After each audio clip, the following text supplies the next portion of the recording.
자, 하하영 기자는 지금 핫한 안희정 캠프에 있거든요. 예, 안희정 캠프를 출입하는 기자죠. 예, 그래서 지금 현재 기준으로 도대체 어떻게 돌아가고 있는지, 염탐의 결과를 잠깐, 캠프 내 분위기가 어떤가, 뭐 하는 거야? 왜 옷을 내 뒤에 걸었다가 네 뒤에. 안희정 도지사의 입장은 간단한 거예요. 우리 이 방송에서 몇 번 했지만, 민주주의를 하자고 들면 다른 사람의 생각을 악으로 전제하지 마라. 그의 주장대로 그걸 선이라고 표현했죠. 표현을. 그의 주장대로 듣는 자세가 필요하다. 그리고 나서 그 의도 말고 그 과정에서의 불법을 나중에 단죄하면 된다. 이런 얘기예요. 간단하게 말하면. 이런 얘기는 예전부터 했었죠. 이거는 이제 새누리당 의원들이 지배하는 곳에서, 그 동네에서 도정을 하는 과정에 이렇게 해야 되는 거구나 하며 배운 태도이자 그 노무현 사후 이후에 본인이 스스로 정립했다고 하는 그런 본인의 철학이자 태도, 이게 이제 자기가 말하는 자기의 태도를 이렇게 표현했을 뿐인데 사람들 왜 이렇게 흥분하지? 이런 거였어요. 첫 번째 반응은. 대화를 할 때는 도정을 하면서 상대방 정치적 의견을 가진 사람들하고 상대할 때는 그게 적절한 태도일 수 있어요. 근데 지금 우리가 다루는 거는 의도를 따지는 범죄를 얘기하잖아요. 범죄의 의도를 따지지 않으면 다 과실이 되거든요. 근데 사례를 그런 걸 들어버린 거지. 자신의 도정 철학 이런 걸 얘기하다가 사례를 이명박 박근혜를 들어버린 거야. 더군다나 K스포츠 미르, 이거는 의도를 인정해 줘버리면 죄가 안 되는 상황이 되는 건데 실수한 거지. 사례를 잘못 들었다고. 여기는 사과했어요, 그죠? 예, 사과는 했는데 예. 그 사과에 대해서 이렇게 얘기했어요. 뭐라고 얘기했냐면 극단적인 예에 대해서 상처를 받은 분들이 있어 사과를 드린다라고 얘기를 했는데 이게 좀 곱씹어볼 만한 대목이 있는 것 같아요. 그러니까 진행자께서 말씀하셨던 것처럼 잘못된 예다라고 분명하게 표현하면 될 것을 그렇지. 극단적인 예라고 표현했거든요. 본인의 상대방을 대하는 정치적 입장이 다른 상대를 대하는 태도, 철학 이런 걸 얘기할 때 사례를 권력 범죄를 들어버린 거예요. 그리고 네. 처음에는 조롱이다, 반어법이다 이렇게 이야기를 했거든요. 앞부분은 맞아요. 실제로 그 현장을 보면 이명박 박근혜 대통령이라고 얘기하면서 한 10초 정도 있어요. 이러면서 싹 이렇게 쭉 보니까 사람들이 막 웃기 시작해요. 네. 이러면서 본인이 약간 흥분이 된 것 같아요. 그분들의 선의도 받아주셔야 하는 거 아닙니까? 이렇게 얘기를 하면서 사람들이 더 웃어요. 그러면서 이제 747 공약하고 미르 K스포츠 재단으로 넘어가거든요. 하여튼 소통해가면 웃긴 했어. 반어법이라 할 수 있어. 근데 그 뒤에 이어지는 말이 사례를 그 반어법으로 해명이 안 될 말을 해버리는 거죠. 사례를. 안희정 후보의 가장 핵심적인 참모로 윤태영 전 청와대 대변인이 있어요. 이 윤 전 대변인이 무슨 책을 썼냐면 대통령의 말하기라는 책을 썼거든요. 그 대통령의 말하기라는 책은 제가 책 선전하는 것 같네요. 그 노무현 대통령의 화법에 대해서 이야기해요. 거기에서 반어법에 대해서도 실제로 등장을 하거든요. 그 반어법에 실패한 사례들도 등장을 해요. 그러면 그 반어법이 이 청중들한테 제대로 이해를 받지 못하면 어떻게 되는지에 대해서도 설명을 하거든요. 바로 이 상황이 그런 상황이라고 기자들은 받아들였어요. 왜냐, 웃는 사람도 있지만 불쾌한 사람도 있었거든요. 물론 웃는 사람은 자기 마음을 이해했으니까 웃었고, 불쾌한 사람은 자기 마음을 이해하지 못했으니까 불쾌했다라고 이야기하더라도 사실 마크맨 기자들 입장에서는 불쾌한 사람에게도 이 정치인의 발언은 책임이 있어야 하거든요. 그게 메시지고, 그래서 메시지 팀이 따로 있는 거고요. 그거에 대해서 지적을 하는 거고요. 그런데 거기에 대해서 하루 종일, 그 다음날이죠. 왜 내 진심을 알아주지 못하냐라고 이야기를 하는 건 사실은 데자뷰가 좀 있어요. 반기문 총장이 오자마자 한 이야기들 중에 가장 많은 이야기가 그 얘기였거든요. 내 진심을 알아주지 않는다고. 그렇죠. 그래서 캠프는 처음에는 이것은 대화법과 관련된 얘기고 오래된 철학이니까 문제될 거 없다라고 생각을 하고 있었는데 기자들은 그렇게 받아들이지 않았어요. 그리고 실제로 안희정 지사로 넘어온 기자들, 그러니까 마크를 바꾼 기자들이 있었고, 저 같은 경우에도 반기문 전 총장을 이렇게 일부 며칠 따라다니다가 반 총장 그렇게 되고 이제 이쪽으로 넘어오면서 가는 곳마다 그렇게 하는 거야? 박원순 시장도 잠깐 했었는데요. 근데 후보를 없애버리는 기자예요. 아니 그렇지 않습니다. 이번에는 그래서 저는 늘 진심으로 걱정을 했습니다. 가는 곳마다 그 진심이 선인가? 일단 선의는 받아들여 주시고 본인은 억울하겠죠. 그런데 특별한 어젠다, 그러니까 대선 후보급의 어젠다를 가지고 승부를 보는 게 아니라 이렇게 내 진심을 몰라준다라고 언론이나 아니면은 거기에 대해서 항의하는 유권자 지지자들한테 언쟁을 하기 시작하면 이건 굉장히 불리한, 본인 스스로한테 불리한 상황으로 가는 거죠. 말에 굉장히 고도의 추상성. 네. 그리고 그런 것 같아요. 이게 기존의 전통적인 질서가 있는데, 아, 나는 그걸 뛰어넘을 수가 있어. 뭐 이런 대단한 자신감. 뛰어넘어야 해도 있고요. 그리고 왜 나는 그렇게 하겠다는데 내 진심을 몰라줘? 뭐 이렇게 좀 원망하는 것까지. 사실 안희정 지사를 깊이 아는 사람들은 안 지사가 갖고 있는 어떤 헌신이라든가요. 2003년 이후에 본인이 이 참여정부에 대해서 갖고 있었던 마음, 헌신 이런 것들 때문에 지금 왜 그런지를 좀 이해를 하는 사람도 있어요. 특히나 옆에서 지켜보니까 노무현 전 대통령하고의 싱크로율이 굉장히 높아요. 예를 들면 복지에 대해서 이야기하면서 참여정부에서 발표했던 2030 계획이라든가 뭐 이런 거에 대해서 이야기하고 대연정의 완성에 대해서 이야기하고 최근에 그 꺼내들었던 그 남북 관계에 대한 이야기도 남쪽에 개성공단과 같은 역개성공단을 만들자라는 이야기까지 요소요소마다 참여정부가 이룩하지 못했던 어떤 역사적 과업들을 자기가 실현한다라는 그런 소명의식 같은 게 좀 있거든요. 그 문재인 그 전 대표는 친구지만 내가 큰아들이고 내가 완성할 거야. 이런 의식이 있어요, 실제로 소명의식이. 그리고 그러는 데 있어서 방법론, 대화, 그러니까 나와 정치적 입장을, 다른 사람을 상대하는 데 있어서 그 사람의 의도를, 그 선입견을 가지고, 혹은 뭐 나쁜 의도일 거라고 전제하지 않고, 열린 자세로 소통을 해야 대화가 되고 문제가 풀리더라.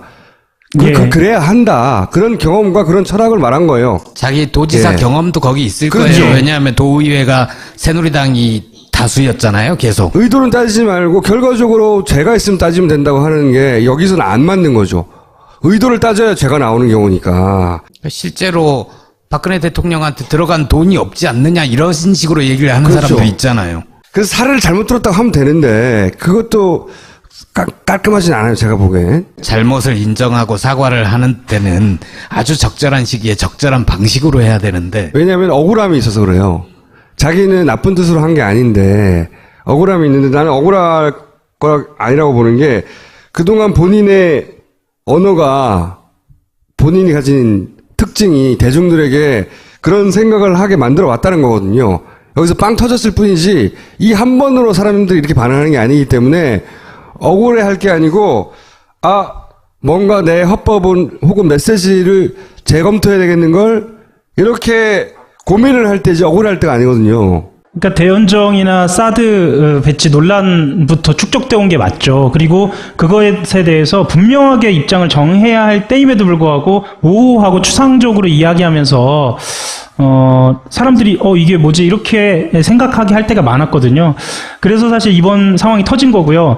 안 지사 쪽에서 가장 억울해한 지점이 이 지점이에요. 어떤 지점이냐면 여기서 얘기하는 것처럼 사례를 잘못 들었다라고만 얘기하면 바로 받아들였겠는데 본인은 선의에 대한, 그러니까 대화법에 대해서 공격을 받았다라고 생각을 하는 거예요. 자기가 사료를 잘못 받았으니까 그것까지 공격을 당하는 거지. 네. 그런데 그럼에도 불구하고 이런 이야기 가지고 이렇게 공격을 전체적으로 대화법을 가지고 이야기를 하고 거기에 대해서 안희정 지사에 대해서 그것이 잘못됐다라고 이야기하는 상황 자체가 사실은 본인들한테 불리하다는 거를 조금 뒤늦게 깨달은 것 같아요. 한편으로는 난 좀 웃겨요.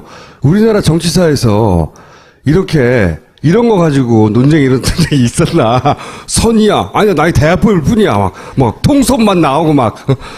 손석희 사장이 통섭인가요? 막 이런 얘기 한다는 게 대선 후보하고 웃겼어요, 난.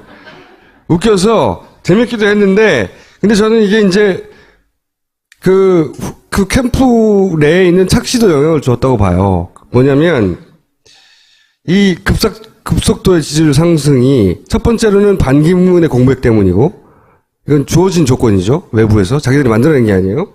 또 하나는 보수의 뽐뿌질이 있어요. 분명히 있었어요. 종편에서 엄청난 뽐뿌질을 했어요. 그리고 세 번째가 애초에 안희정이 가지고 있는 자질이나 이미지나 또는 화법이나 이 세 가지가 합쳐진 거거든요. 근데 그 중에서 보수의 뽐뿌질 같은 건 인정하기 싫을 거예요. 그리고 애초에 안희정이 가지고 있는 자질, 이걸 크게 보겠죠. 하지만 골고루 작용한 거예요.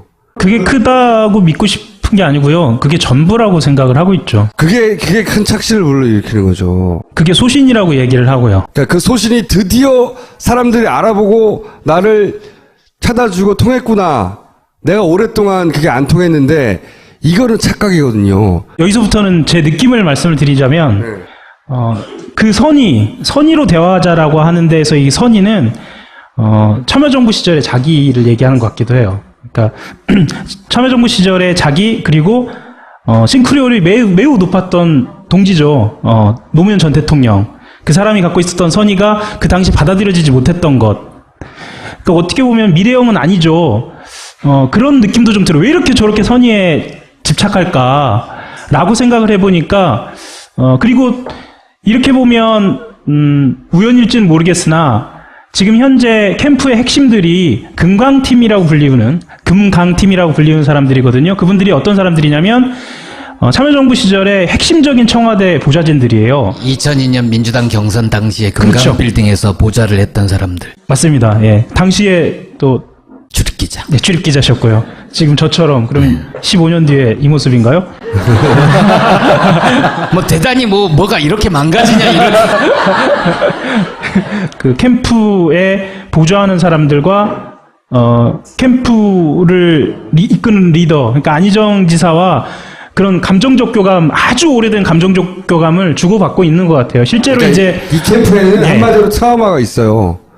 모두가 트라우마가 있지. 이 캠프를 관통하는 트라우마가 노무현이라는 트라우마가 있어요. 있는데 저는 어쨌든 후보의 철학만으로 여기에 도달했다 하고 믿는 순간부터 그 선을 넘어가게 돼 있다고요. 선을. 그러니까 이걸 캠프에 있는 사람이 후보를 말려서 될 일은 아니에요. 후보는 아무도 말릴 수가 없어요, 원래. 후보 스스로가 선을 그어야 되는 거거든요, 원래. 사실 지금 말씀하셨던 것처럼 트라우마라고 저는 표현하고 싶지는 않고요. 실제로 그 캠프로 올라가 보면 굉장히 막 이글이글 타오르는 그런 느낌이 있어요. 힘 같은 게 있어요. 그게 트라우마에서 나올 수도 있어요. 근데 오늘 관훈 토론에서 또 같은 얘기를 했다는 건 뭐 전략 수정 없이 그냥. 근데 그거는 지지율이 꺾일 때 깨닫기 시작해요. 어느 순간. 지지율이 올라갈 때는 절대 깨달을 수가 없어요. 지지율이 이제 꺾이고, 이 지지율이라는 게 무서운 거예요. 지금 지지율은. 이재명 시장이 17%, 18% 찍을 때 90% 넘을 것 같았죠. 꺾이는데 한순간이었잖아요. 안희정 도지사 똑같아요. 본인들은 그렇게 생각하지 않을지 모르겠지만 한순간이에요. 허망하게 사라질 수 있다는 걸 깨달아야 되는데 그 선을 들락날락 하다가 확 무너질 수 있거든요. 그래서 하여튼 그리고 억울할 게 아니라는 것도 있고 그리고 더 중요한 것은 이 달콤한데 분명히 경선 이후에도 안정하게 달콤하게 이 기억이 남을까 계속해서 두고 본인한테 그 족쇄는 되지 않을까 이것도 생각해야 되는데 그건 뭐 그런 안타까움이 있으신 건가요? 나는 그런 안타까움이 있어요. 난 이재명에도 있고 안희정에도 있고 문재인에도 있고 난 많아요 그런 게 많은 사람인데 애정이 엄청나시네요. 근데 저는 어떤 느낌이 있냐면 이제 정말 승부를 보려고 한다는 느낌은 있어요. 내가 이번에 정말로 대통령이 될 수 있을 승부를 걸어야 할 타이밍이 온 건지도 몰라. 혹은 왔어. 이렇게 생각하는 분위기가 그 안에. 그러니까 자기 마음대로 되는 게 아니에요. 자기가 오해받고 있다고 생각하고 억울하다고 생각하는 이 사건으로 지지율을 확 꺾일 수도 있어요. 그건 안희정 지사를 불러놓고 할 얘기지 안희정 마크맨한테 할 얘기는 아닌 것 같아요. 아니죠. 이걸 캠프를 왔다 갔다 하는 사람과 그리고 안희정을 좋아하거나 지지할 성향이 많이 모인 그리고 그런 사람들이 많이 보는 이 방송에서 그런 얘기를 하고 있다는 걸 알아야 된다는 거지. 미워서가 아니야. 내가 여기서 궁금한 것은 한 가지였어요. 혼자 얘기해도 되는데 캠프가 그 퍼센티지를 얼마나 생각하고 있냐. 거기까지 도달하는데 이것이 철학이 드디어 먹혀서라고 생각하느냐? 아니면 다른 요인들도 다 감안하고 있느냐? 캠프의 객관성을 확인해 보고 싶었던 거죠.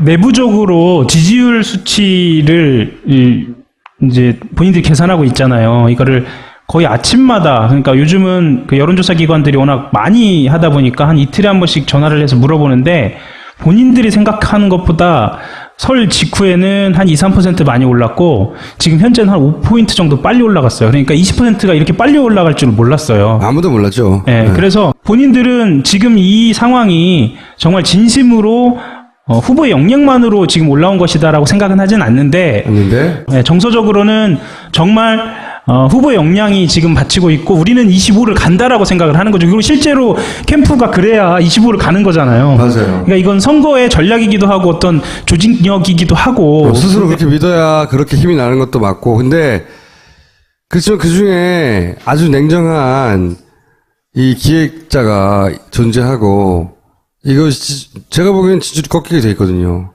이런 사건이 일어나면 지지율이 꺾이게 돼 있어요. 근데 어떻게 대응하냐에 따라서 후다다닥 빠질 수도 있고요. 거기에서 내공이 드러나겠죠. 아니면 이게 멈추거나 횡보로 가거나 본인의 지지율로 굳어질 수도 있어요. 그거는 앞으로 하게 달리는데 그게 캠프가 가진 객관성이 얼마이냐에 따라 달려있길래 한번 물어보고 싶었던 거지. 캠프 분위기보다 요즘 그 마크맨들이 그러니까 기자들이 제일 많이 물어보는 것 중에 하나가 이제 제로섬 게임이 시작됐다. 그래서 차별화 전략이 뭐냐라고 물어보거든요. 문재인 전 대표, 그러니까 2위 주자하고.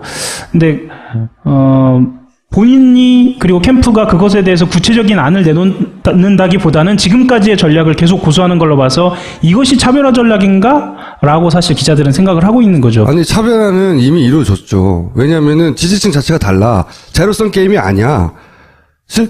당 안에서의 제로섬 게임이 아니고 안희정 도지사는 민주당을 평생 쳐다보지 않았던 사람들까지 다 긁어가지고 민주당도 나쁘진 않네 생각에 만든 공이 있어요. 그래서 민주당 지지율 50% 이상 넘어가게 만든 공이 있다니까. 안희정 도지사가 만든 거예요. 그러니까 민주당 대세론을 만드는데 기여한 거지. 근데 나는 그게 중요한 게 아니고 이 양반들이 정말로 냉정하게 자기를 보고 있느냐 이게 궁금한 건데. 왜냐면 그렇게 보고 있지 않으면 어느 순간 한순간에 무너지거든요. 냉정하게 보고 있다고 얘기하고 가자고. 네. 아주 냉정하게 보고 있고요. 특히 이 호남에서 그리고 수도권에서 본인들이 조종기를 겪을 거라는 것을 아주 냉정하고 차갑게 보고 있습니다. 그리고 김어준 총수만이 아니라 저도 애정이 있다는 걸 알아주십시오. 캠프에서 너무 미워하지 마시고요. 정말 애정이 있습니다. 오늘 여기까지 하겠습니다. 감사합니다.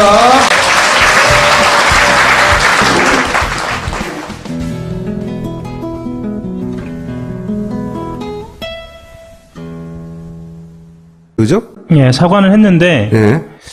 그 사과에 대해서 이렇게 얘기했어요. 뭐라고 얘기했냐면 극단적인 예에 대해서 상처를 받은 분들이 있어 사과를 드린다라고 얘기를 했는데 이게 좀 곱씹어볼 만한 대목이 있는 것 같아요. 그러니까 진행자께서 말씀하셨던 것처럼 잘못된 예다라고 분명하게 표현하면 될 것을 그렇지. 극단적인 예라고 표현했거든요. 본인의 상대방을 대하는 정치적 입장이 다른 상대를 대하는 태도, 철학 이런 걸 얘기할 때 사례를 권력 범죄를 들어버린 거예요.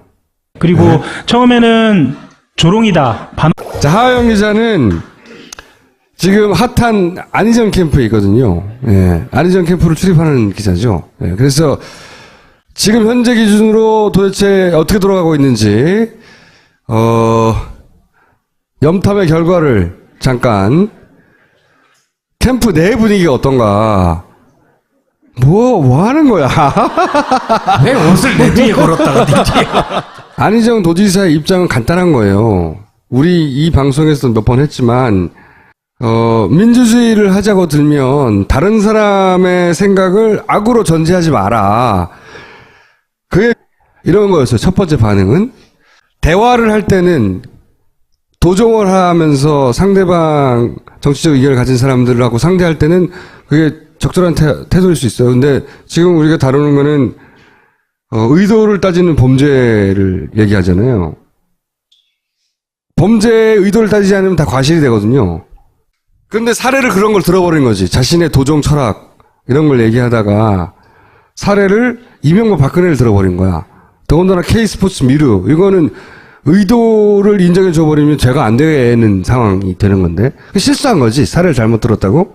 여기는 사과했어요. 헌법이다 이렇게 이야기를 했거든요. 앞부분은 맞아요. 실제로 그 현장을 보면 이명박 박근혜 대통령이라고 얘기하면서 한 10초 정도 있어요. 이러면서 싹 이렇게 쭉 보니까 사람들이 막 웃기 시작해요. 네. 이러면서 본인이 약간 흥분이 된 것 같아요.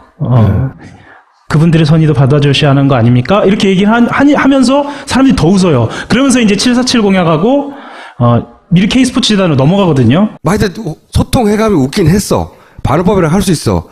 근데 그 뒤에 이어지는 말이 사례를 그 반어법으로 해명이 안 될 말을 해버리는 거예요. 사례를. 안희정 주장대로 그걸 선이라고 표현했죠. 표현을. 그의 주장대로 듣는 자세가 필요하다. 그리고 나서 그 의도 말고 그 과정에서의 불법을 나중에 단죄하면 된다. 이런 얘기예요.